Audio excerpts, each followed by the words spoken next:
Hello everyone, আসসালামু আলাইকুম। আজকে আমি টাকি মাছ দিয়ে মূলা বেগুন রান্না করে দেখাবো, তাই সব কিছু রেডি করে নিয়েছি। প্রথমে আমি কড়াইয়ের মধ্যে পর্যাপ্ত পরিমাণ তেল দিয়ে দেব।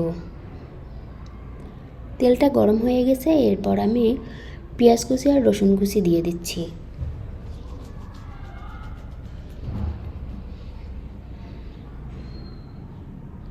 পেঁয়াজ কুচি আর রসুন কুচিগুলো হালকা করে ভেজে নেব। পেঁয়াজ আর রসুন ভালো করে ভাজা হয়ে গেছে। এখন আমি হলুদের গুঁড়ো, মরিচের গুঁড়ো, জিরা গুঁড়ো, লবণ, সামান্য একটু পানি দিয়ে মশলাটা ভালো করে কষিয়ে নেব।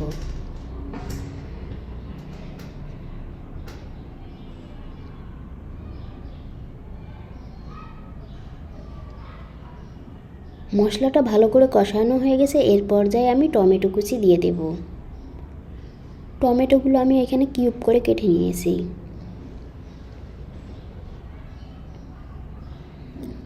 টমেটোগুলো ভালো করে কষানো হয়ে গেলে এরপর আমি টাকি মাছগুলো দিয়ে ভালো করে নেড়ে চেড়ে নেব।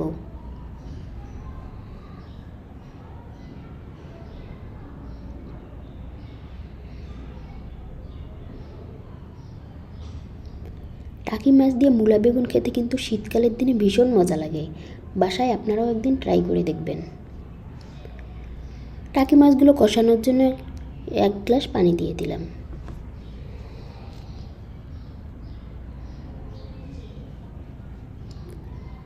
টাকি মাছগুলো ভালো করে কষানো হয়ে গেছে, এরপর আমি টাকি মাছগুলো উঠিয়ে নেব।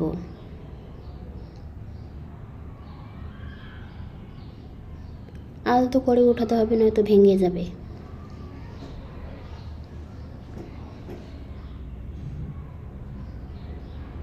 সবগুলো টাকি মাছ ওঠানো হয়ে গেছে। এখন আমি মূলা বেগুনগুলো দিয়ে ভালো করে মশলার সাথে মেখে নেব।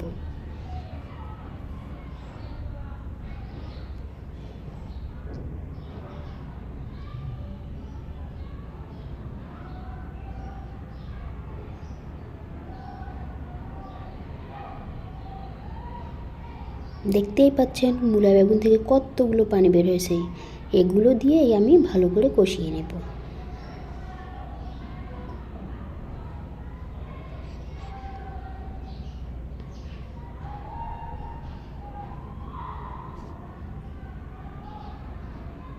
মূলা বেগুন ভালো করে কষানো হয়ে গেছে, এরপর আমি পরিমাণ মতো পানি দিয়ে দেব।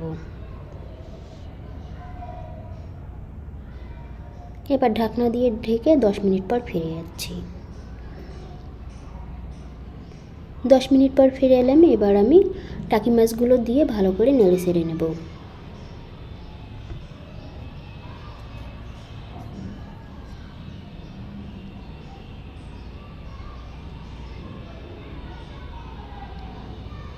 এবার আমি ঢাকনা দিয়ে 8-15 মিনিট রান্না করে নিলেই টাকি মাছ দিয়ে মূলা বেগুন রান্না একদম রেডি হয়ে যাবে।